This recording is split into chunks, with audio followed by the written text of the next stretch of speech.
법을 배우는 법관들의 모습과 피고인의 모습은 여러분들을 언짢게 했는데 현장에 나오셨던 증인들의 태도와 발언에는 많은 분들이 박수를 보내고 있습니다. 네. 그러니까 조성현 수방사 경비 단장 이게 헌재에서도 직권으로 유일하게 신청했던 증인이셨고 또 이번 재판 그리고 1차 공판에도 함께 나왔던 증인입니다. 또 하나 특전사 1특전 대대장인 김영기 대대장도 이분이 제일 멋있었어요. 예. 자, 이분들이 했던 발언 중에 지금 가장 회자가 많이 되는 건 김영기 대대장의 발언이에요. 저는 사람에 충성하지 않습니다. 이 말을 윤석열 앞에서 했습니다. 네. 그리고 이분이 그러니까 뭐 군대 갔다 오신 분은 알겠지만 처음부터 장교로 시작하신 분이 아닙니다. 일반 병으로 입대하셔가지고 간부사관이라고 해서 병사들 중에 장교로 시험 쳐서 되는 그걸 통해서 하신 분이라서 본인이 그런 얘기를 해요. 이등병으로 입대해서 23년간 군생활하면서 과거나 지금이나 바뀌지 않는 건 하나가 있다. 국가와 국민을 지키는 것이다. 자신이 생각하는 군인이란 그런 것인데 조직에 충성해 왔고 사람에 충성하지 않았다라는 이야기. 그리고 차라리 그러니까 누군가의 명령을 내가 따르지 않았던 그러니까 항명죄로 날 처벌해달라. 그렇다면 처벌받겠다. 그러면 내 부하들은 적어도 처벌받지 않을 것이다. 이런 모습에 참 군인이다 이런 얘기를 하지 않습니까? 네. 이 발언은 특히나 이제 사람에 충성하지 않는다는 말을 윤석열 앞에서 했단 말이에요. 네. 어떤 느낌이에요? 매기는 거죠. 근데 이제 약간 이분이 최대한 본인이 표현할 수 있는 너 때문에 진짜 나도 미치겠고 우리 부하들도 진짜 힘들고 나라도 엉망이 됐는데 가장 고심해서 격조 있게 매기는 문장이라고 생각해요. 격조 있게? 되게 준비해온 멘트라고 저는 느꼈거든요. 준비한 확실하게. 것 같다라는 네. 생각은 들었어요. 저는 네. 박정훈 효과라는 말이 딱 생각이 박정훈 나더라고요. 효과. 부당한 외압에 끝까지 맞서고 그럼 날 처벌하더라도 나는 이 최상병 사망 사건을 끝까지 수사하겠다라고 든 박정훈이라는 사람이 얼마나 많은 국민들에게 희망과 용기를 줬습니까? 그런 것처럼 지금도 그런 상황이라고 생각을 하고요. 군의 영향이 제법 있었던 그렇죠. 것 같긴 해요. 네. 반면 이제 윤석열이라는 인물을 이제 군에서는 똥별이라는 말이 있다고 좀 들었는데 예. 아랫사람한테는 함부로 하고 지휘관의 인용을 남발하는 사람이 똥별이라고 하는데 윤석열이 어제 보여준 태도는 왕똥별이다 이 정도면 본인이 군 통수권자였는데 밑에 사람들한테 떠밀리려고 하고 내 명령을 잘못 알아들어서 한다는 식으로 이렇게 회피하는 거 왕똥별과 참군인을 동시에 볼 수 있는 자리였다. 우리 박영식 평론가는 아까도 그 내재적 접근이라는 예. 표현을 했으니까 어려운 용어를 네, 네. 왜냐하면 이 말을 할 때 윤석열은 눈을 감고 가만히 있었다고 합니다. 네, 네. 윤석열에게 한번 접근해 볼까요? 내재적으로? 예, 저는 뭐 윤석열이 잤을 거라고 봅니다. 아무 생각 없이. 예. 냐 이 정도. 그렇죠, 그렇죠. 예. 뭐 그때도 자고 있지 않았을까요? 그러니까 눈을 감고 아무런 미동조차 없었다라고 하니까 이거는 그냥 잤을 거다라고 지금 보는 게 가장 합리적이겠죠. 왜냐하면 실제 잤다면서요. 예. 그러니까 이제 이걸 들을 때도 지져라 나는 잘 테다 이제 이런 생각 아니었을까요? 근데 한편으로는 저기 김형기 중령의 말은 눈을 감고 들었지만 제가 어제 봤던 보도에 따르자면 조성현 경비단장이었나요? 이분과는 티키타카를 좀 했어요. 티키타카를 했는데 그러니까 매긴 거죠 이것도. 이것도 매긴 겁니다. 오늘 많이 매기네요. 예. 그러니까 그 이제 윤석열이 국회의원을 끌어내라는 지시를 했다라고 이제 조성현 단장이 주장을 하니까 그런 지시가 있었다고 하더라도 25년 군 생활했는데 그게 가능해 보였냐라고 본인이 물어보잖아요 윤석열이. 근데 조성현 단장이 아니 왜 불가능한 지시를 그럼 왜 내리셨어요? 너무 완벽하잖아요. 그러니까 이게 사실 자신이 무슨 말을 하고 있는지도 윤석열 스스로 모르는 것 같아요. 그러니까 윤은 본인이 법정에서 무언가를 하는 게 오히려 자기한테 유리할 거라고 생각하고 직접 막 질문도 하고 재판관 진행도 막 막고 뭐 이러는 거라고 생각이 드는데 말씀하신 것처럼 조성현 단장한테 이 주고받은 대화 속에서는 본전도 못 찾은 거죠. 그렇죠. 예. 지금 이 뭐 김영기 대대장이나 조성현 단장이나 이분들은 최고 지휘관이 아니지 않습니까? 사령관들이 아니고 현장 지휘관들이에요. 그렇기 때문에 지시를 받은 형태에 대해서 정확하게 알고 있고 일부는 녹취로도 남아 있고 이런 것들에 대해서 뭐랄까 일관된 진술을 해오고 있기 때문에 네. 국민들이 봤을 땐 신빙성이 있는 겁니다. 그렇죠. 특정 지휘관들 별단 인간들 뭐 아까 똥별 얘기하셨지만 검찰 수사받을 때 했던 얘기랑 헌재 나와서 했던 얘기가 달라지는 부분 이게 윤석열 입장에서는 더 유리하다고 보는 것 같습니다. 그들을 우리 증인으로 부르자라는 주장을 계속하고 있는 것이고 그러니까 일부 고위직들은 뭐 말 바꾸기로 굉장히 논란이 됐지만 이렇게 또 일부 군인들은 말 그대로 회유나 협박에 절대 넘어가지 않는 모습을 보여줬기 때문에 굉장히 대조적인데 저는 검사들이 이 군인들 보시면서 마음이 참 복잡했을 것 같습니다. 왜냐하면 윤석열 정부에서 정말 기계 있게 김건희 왜 제대로 수사 안 하냐 이런 검사들 별로 못 봤던 것 같아요. 그래서 최근에 국민들 사이에서는 정말 우리나라 최악의 집단이 검찰이다. 그나마 군은 항명하고 또 시민들에게 피해가 가지 않도록 노력했던 일부 군인들을 봤을 때 그나마 희망이 있고 이번 기회에 아주 검찰은 가다 엎어야 된다. 양 측면 한번 했던가 아니면 이제 사실 이런 편이 나오거든요. 월급을 한번 비교해봐라. 그리고 현장에서 고생하는 걸 한번 비교해봐라. 그런 말도 나옵니다. 저는 좀 검사들 자극을 받아야 된다고 봅니다. 자, 이런 재판이 지금 2번 진행이 됐고 지기현 판사가 연말까지 공판 일정을 지금 28번 잡아놨다는 거예요. 그러니까 재판장에서 어떤 모습이 연출될지 계속 봐야 되겠고 연말까지라고 하는 건 이제 대선 이후까지도 그러니까 정권이 바뀐 이후에도 우리가 무언가 재판 관련된 소식을 듣게 될 텐데 그때까지 지기현 판사가 이 소송을 지휘하게 될지 또 바뀌게 될지 어떤 가능성도 다 열려 있는 상황인데 이 재판을 온 국민이 어찌됐건 신경 써서 보고 있다라는 것이 재판부에도 또 피고인 측에도 다 전파가 되기를 기대해 봅니다. 시간이 많이 지났고 할 얘기는 많은데 국민의힘 경선 얘기를 해야 되는데요. 시간이 지금 몇 분 안 남았습니다. 짧고 굵게 압축적으로 가장 인상적이었던 장면 하나씩만 얘기하죠. 그럼 저는 국민의힘 경선에서 경선에서 나경원 의원이 드럼통에 들어갔다가 예. 이제 콜드플레이를 이용해가지고 예. 땡큐 하면서 영상 올리고 또 이슈되니까 그러니까 비난을 너무 받으니까 삭제하고 이런 모습 봤을 때 나경원 보좌진은 나경원을 죽이려고 작정을 했나?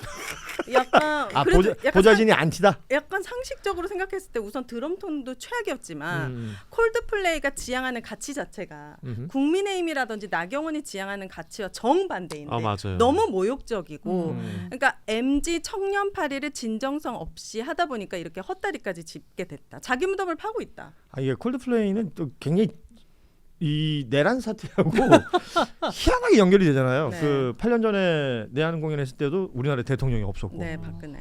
어쩌다 보니까 이번에 왔는데 또 대통령이 없어요. 그러니까 이제 크리스 마틴 보컬이 농담을 했던 부분, 사실은 뼈 있는 농담일 수도 있습니다. 그 부분에 대한 맥락을 알고 나경원 후보 측에서 이런 걸 할 수가 있는가라는 생각이 들었어요. 그리고 뭐 아까 말한 드럼통 얘기도 그렇고 요새 그 합성에서 많이 돌아다니는 게 있더라고. 드럼통 안에 빠루가 들어가 있는 게 있어요. 진짜 어떡해요. 그러니까 이렇게 국민들에게 일종의 조롱의 대상이 된다는 것에 대해서 어떤 판단을 할지 좀 궁금하다라는 생각이 들고 어떠세요? 우리 전현희 평론가는 키높이 구두. 아니요. 바퀴벌레. 바퀴벌레였어요? 바퀴벌레에게 국민의힘 의문의 1패. 소위 대통령이 되겠다는 사람들한테 던지는 그것도 청년 MC가 던지는 질문의 수준이 바퀴벌레로 태어나고 싶냐 바퀴로 태어나고 싶냐. 그래서 국민의힘 경선 내내 보면 바퀴벌레가 먼저 떠오를 것 같다.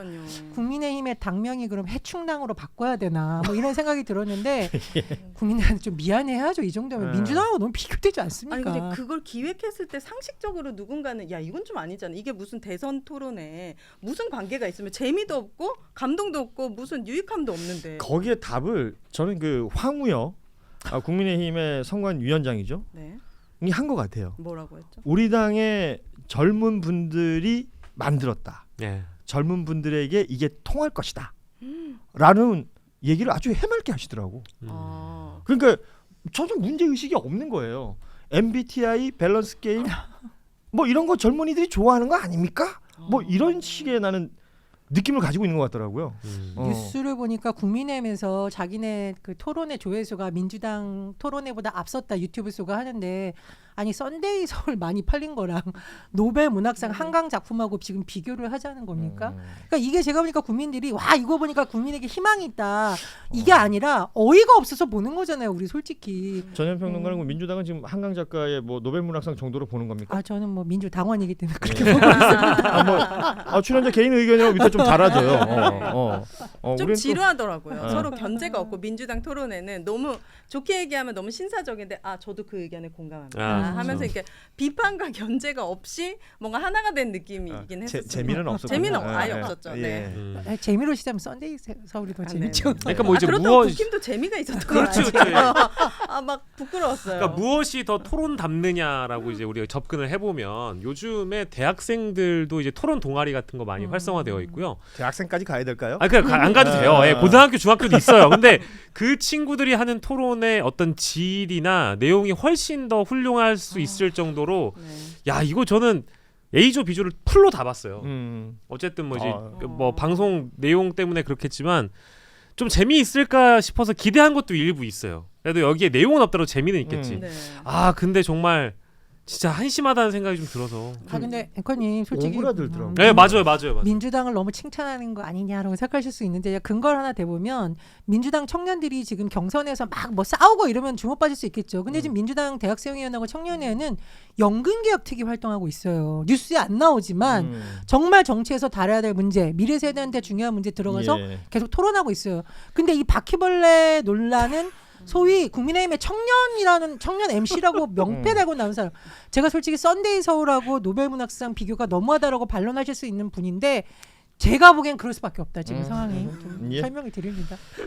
아니 다시 생각해도 너무 웃긴 것 같아가지고요. 너무 충격적이었어요. 아니 재미있어야 되잖아요. 밸런스 게임 시작하자마자 바퀴와 바퀴벌레도 웃겼지만 그 중에 바퀴가 되고 싶다고 얘기한 사람이 한동훈 후보였잖아요. 근데 그 대답이 살아있는 게 낫지 않나요? 이러는데 와, 살아있는 바퀴벌레가 되고 싶은 후보인 거구나 이 생각이 드니까 성대모사 잘하네. 아야 그거는 살릴 수 있어요. 한동훈이 새우깡 먹으면서 한 것도 예. 한번 유치하시네요. 똑같네. 요건 할 수 있어요. 똑같습니다. 예. 아 고맙습니다. 오늘 박영식 우리 평론가가 최선을 다해주네요. 예. 저는 홍준표 같은 분은 조금 빨리 떨어져야 된다고 생각해요. 너무 무례하고 사실 인신공격 같은 발언 특히 기자들에게도 너무 무례했고 왜 이분에게만 그렇게 통용되는지 모르겠어요. 맞아요. 하나도 시원하지도 않고 재미도 없어요. 만약에 민주당이나 다른 당과 토론할 때도 거침없이 이상한 인신공격으로 약간 토론의 질을 떨어뜨릴 것 같은 그런 우려가 생겼습니다. 자 그럼 끝으로 지금 이제 1차 그 4명으로 추려지잖아요. 그 4명을 누구로 보십니까? 그 뭐 지금 대부분 뭐 비슷한 그 결론이 나오는 것 같긴 하던데. 뭐 김문수, 한동훈 그리고 또 누가 있죠? 홍준표. 나경원 의외로 올라오지 않을까. 왜냐하면 이제 대부분 평가는 이제 지금 말씀하신 3강. 예. 김문수, 홍준표, 한동훈의 안철수냐 나경원이냐 뭐 요 정도 얘기하시는 것 같던데. 예. 근데 이제 나경원 후보한테 해드리고 싶은 말은 자꾸 이제 안티를 같이 양산하고 있는데 최근에 김은국 씨가 자문단에 들어갔다고 하네요. 예. 진짜 이러다가 이제 어떻게 일하는 거 맞아요? 아니, 그래서 말려줘 제 생각에는 진짜. 이 콜드플레이 콜드플레이. 합성물에 이어서 나중에 이제 김은국 씨하고 같이 심각해요. 아싸 내란 찬성 뭐 이런 내란 나비 동영상 뜨는 게 아닐까. 전 진짜 우려가 진지하게 됩니다. 그분 한 20년 하셨잖아요 정치. 더 거의 했죠. 5선 아니에요? 더 했죠. 예. 근데 지금 이 지경까지 가는 이유가 뭐예요? 난 너무 궁금해요. 좋아요. 그거 나한테 물어보니까 다음에 제가 잘 정리해서 답을 드릴게요. 예. 네. 되게 당황스럽네요. 박영식 평론가는 어떻게 봅니까? 4명? 아 저는 그냥 아니냐 나냐 정도만. 예, 오늘까지만 저는 딱 임시 지지자로 이미 선언한 바 있습니다. 누구를? 저는 안철수 후보님의 어둠의 대변인으로서 예, 토론의 또 재미를 위해서 안 후보님을 올려야 된다. 왜냐하면 올려야 1차 된다. B조 토론에 보니까 나경원 후보는 안 되겠더라고요. 결기가 사라졌습니다. 그래서 일단은 컷오프를 통과한 사람은 안철수, 홍준표, 김문수, 한동훈까지 이제 넣어드리고 이제 그 4명의 대결로 압축하는 것이 저는 더 바람직하겠다. 나는 오늘 가장 신선한 답이 나올 것 같은데 우리 윤혜 씨는 4명 누가 될 것 같아요? 한 번도 생각해 본 적이 없는데요. 저는 진짜로 그러면 살면서 4명까지도 뭐 알고 네. 마지막 최종 후보 누가 될 것 같아요? 그나마 좀 상식적이라면 한동훈이 되지 않을까 후보는. 그런 스타일 좋아합니까? 너무 싫어요. 아니 넥타이를 왜 토론한다고 막 뜨는 거예요? 나 그러니까 약간 이해할 수 있는 행동을 해야 되는데 그런 게 되게 나르시시즘이 너무 심각하다. 좀 그런 생각이 들어요. 아니 뭐 경주 어디 저기 고분군 있는 데서 뭐 찍은 영상. 뒷모습. 예. 그리고 그 아까 말씀하셨지만 이제 차 안에서 뭐 새우깡 먹으면서 예. 시건방지다라는 말이 그때 나오는 거예요. 아니 이게 아까도 나경원 후보의 보좌진 얘기하셨는데 한동훈 후보의 보좌진도 특정 한 톤을 정한 것 같단 말이에요. 왜 그런 걸까? 진짜 궁금해. 제가 즐겁게 이기겠습니다. 제가 즐겁게 이기겠습니다. 근데 진짜 입을 열면 너무 싫어요. 약간 그 말하는 화법이 너무 사람을 답답하게 만들어요. 저 아니면 못 이겨요. 저니까 이기는 겁니다. 나올 수밖에 없어요. 좋아요. 예. 자, 오늘 1부는 이렇게 마무리하도록 하겠습니다. 예, 뭐 도대체 뭘 했나 싶은데 1부 마무리입니다. 예. 뭐 다른 이야기들 그 이제 법률적인 이야기는 변호사가 있으니까 2부에 좀 더 하도록 하고 뭐 정치 부분도 얘기를 하겠습니다만 국민의힘 경선을 두고 오늘 1부 마무리는 조선일보와 중앙일보 사설 제목으로 마무리하겠습니다. 조선일보 키높이 구두 생머리냐 수준이야 국힘 경선. 중앙일보 키높이 구두냐 물어보는 국민의힘 경선. 여기까지입니다. 자, 1부 오늘 함께해 주신 우리 전현평론가 또 오윤혜 씨하고는 여기서 인사 나누겠습니다. 고맙습니다. 감사합니다.